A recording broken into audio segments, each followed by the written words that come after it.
Jika kita pernah menulis atau membaca kode dalam bahasa seperti Java, C++, Python, atau PHP, kita mungkin pernah mendengar istilah Object Oriented Programming atau OOP. Ini adalah salah satu paradigma pemrograman yang paling banyak digunakan dalam pengembangan perangkat lunak yang membentuk cara developer merancang, mengatur, dan mengelola sistem yang kompleks. Pada intinya, OOP adalah tentang pemodelan konsep dunia nyata sebagai objek, masing-masing dengan properti dan perilakunya sendiri. Pendekatan ini membuat kode lebih modular, dapat digunakan kembali, dan lebih mudah dipelihara, sehingga menjadi tulang punggung sebagian besar aplikasi modern, mulai dari aplikasi web hingga perangkat lunak seluler, bahkan sistem perusahaan berskala besar. Di sini, kami akan membahas apa itu OOP, cara kerjanya, prinsip-prinsip utamanya, dan mengapa OOP tetap menjadi konsep penting yang harus dikuasai setiap developer. Apa itu Object-Oriented Programming? Object-Oriented Programming atau OOP adalah paradigma pemrograman yang mengorganisasikan desain perangkat lunak di sekitar objek, alih-alih fungsi atau logika.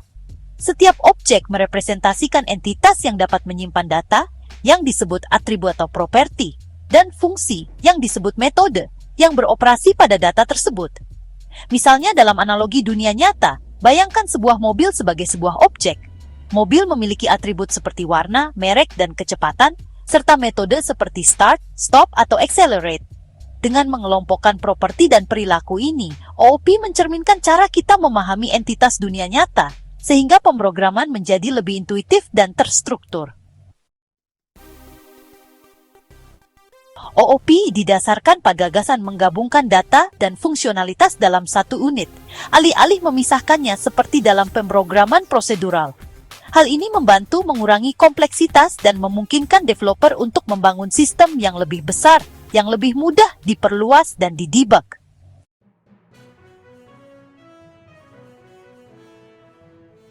Kekuatan Object-Oriented Programming itu terletak pada 4 prinsip utamanya, yaitu enkapsulasi inheritance polimorfisme dan abstraksi. Masing-masing prinsip ini memainkan peran kunci dalam membangun perangkat lunak yang fleksibel dan juga mudah dipelihara.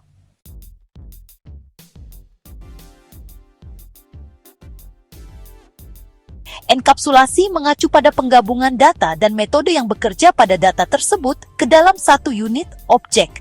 Selain itu, enkapsulasi juga melibatkan pembatasan akses langsung ke beberapa komponen objek untuk melindungi status internalnya. Secara sederhana, enkapsulasi berarti menjaga data tetap aman dari gangguan yang tidak diinginkan.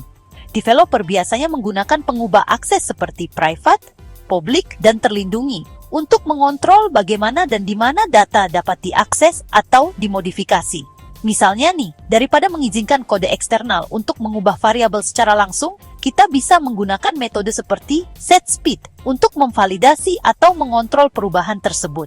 Dengan cara ini, kita bisa memastikan kontrol, keamanan, dan integritas data yang jauh lebih baik dalam program kita. Inheritance. Inheritance memungkinkan satu kelas untuk memperoleh properti dan perilaku kelas lain. Inheritance ini mendorong penggunaan ulang kode dan membantu developer menciptakan hierarki yang mencerminkan hubungan di dunia nyata. Misalnya saja, pertimbangkan kelas dasar kendaraan yang mendefinisikan atribut umum, seperti kecepatan dan warna. Dari sini, kita bisa membuat subkelas seperti mobil dan sepeda motor yang mewarisi atribut-atribut ini, tetapi juga mendefinisikan metode uniknya sendiri seperti open trunk untuk mobil. Prinsip ini mengurangi redundansi dan mendorong desain yang konsisten. Jika kita perbarui fungsionalitas bersama, kita hanya perlu mengubahnya sekali di kelas induk, dan perubahan akan secara otomatis diterapkan ke semua subkelas. Polimorfisme. Polimorfisme berarti banyak bentuk dan memungkinkan metode untuk bekerja secara berbeda berdasarkan objek yang memanggilnya. Polimorfisme memungkinkan developer menulis kode yang dapat menangani berbagai jenis objek melalui satu antarmuka. Misalnya, mobil dan sepeda motor mungkin memiliki metode yang disebut start, tetapi masing-masing akan mengimplementasikannya secara berbeda. Ketika kita memanggil start pada objek mobil, mesin dapat dihidupkan dengan kunci, sementara sepeda motor dapat dihidupkan dengan menekan tombol. Polimorfisme memberikan fleksibilitas dan menyederhanakan sistem yang kompleks dengan memungkinkan satu fungsi bekerja dengan berbagai jenis objek secara mulus.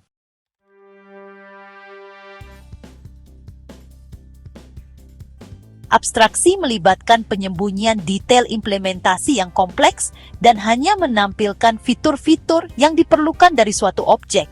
Hal ini membantu mengurangi kompleksitas dengan memungkinkan developer untuk berfokus pada apa yang dilakukan suatu objek, alih-alih bagaimana objek tersebut melakukannya. Bayangkan penggunaan ponsel pintar. Kita dapat mengirim pesan atau melakukan panggilan tanpa mengetahui cara kerja sirkuit atau kode yang mendasarinya. Demikian pula dalam pemrograman. Abstraksi memungkinkan developer membuat antarmuka atau kelas abstrak yang menentukan tindakan apa yang dapat dilakukan suatu objek tanpa memperlihatkan cara kerja internalnya. Prinsip ini penting untuk membangun sistem yang skalabel, di mana berbagai komponen dapat bekerja sama tanpa harus terikat erat dengan logika internalnya. Manfaat Object-Oriented Programming. OOP telah menjadi paradigma dominan dalam pemrograman modern karena beberapa alasan. Manfaatnya mencakup efisiensi pengembangan hingga manajemen kode jangka panjang. Salah satu keuntungan utama OOP adalah penggunaan ulang. Setelah sebuah kelas ditulis, kelas tersebut dapat digunakan dan diperluas ke berbagai proyek atau sistem. Developer dapat mengembangkan kode yang sudah ada tanpa harus menulis ulang dari awal, sehingga siklus pengembangan menjadi lebih cepat. Manfaat utama lainnya adalah kemudahan pemeliharaan. Dengan mengorganisasikan kode ke dalam kelas dan objek, developer dapat dengan mudah menemukan dan memperbaiki masalah atau menambahkan fitur baru tanpa mengganggu keseluruhan sistem. Modularitas ini membuat kerja kolaboratif lebih lancar, karena anggota tim yang berbeda dapat mengerjakan komponen terpisah tanpa konflik. OOP juga meningkatkan skalabilitas. Seiring sistem menjadi lebih kompleks, desain berorientasi objek memudahkan perluasan fungsionalitas dengan menambahkan kelas baru atau memperluas kelas yang sudah ada. Terakhir, OOP mendorong pemecahan masalah yang lebih jelas, karena developer dapat memikirkan masalah dalam konteks objek dan hubungan di dunia nyata.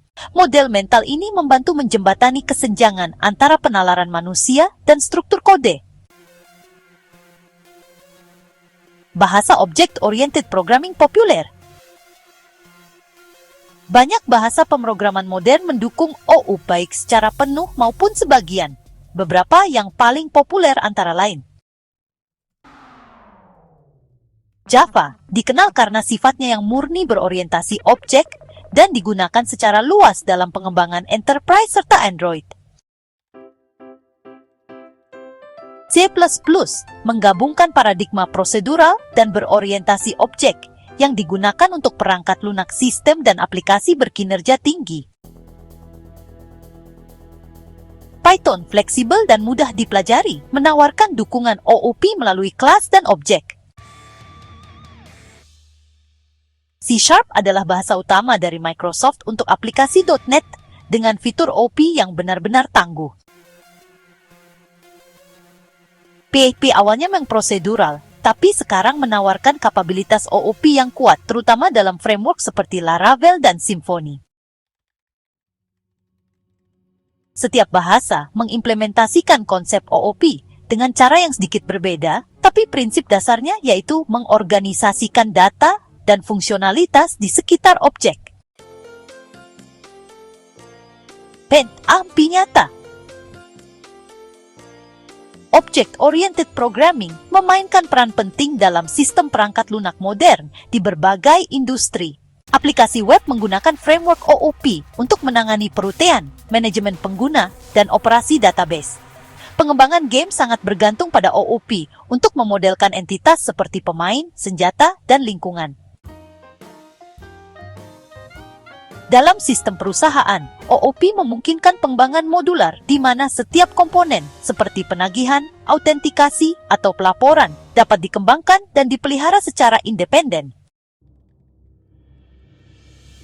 Bahkan dalam teknologi yang sedang berkembang seperti kecerdasan buatan dan ilmu data, prinsip-prinsip OOP membantu menyusun kode dengan cara yang lebih mudah untuk diuji, diperluas, dan diintegrasikan. Kesalahpahaman umum tentang OOP. Meskipun penggunaannya luas, OOP terkadang disalahpahami. Beberapa developer percaya bahwa OOP secara otomatis membuat kode lebih baik atau lebih efisien, tetapi hal itu bergantung pada bagaimana penerapannya. OOP yang dirancang dengan buruk dapat menyebabkan kerumitan yang berlebihan, abstraksi yang tidak perlu, atau hierarki kelas yang kaku dan sulit dipertahankan. Kesalahpahaman lainnya adalah bahwa OOP sudah ketinggalan zaman di era pemrograman fungsional atau arsitektur tanpa server.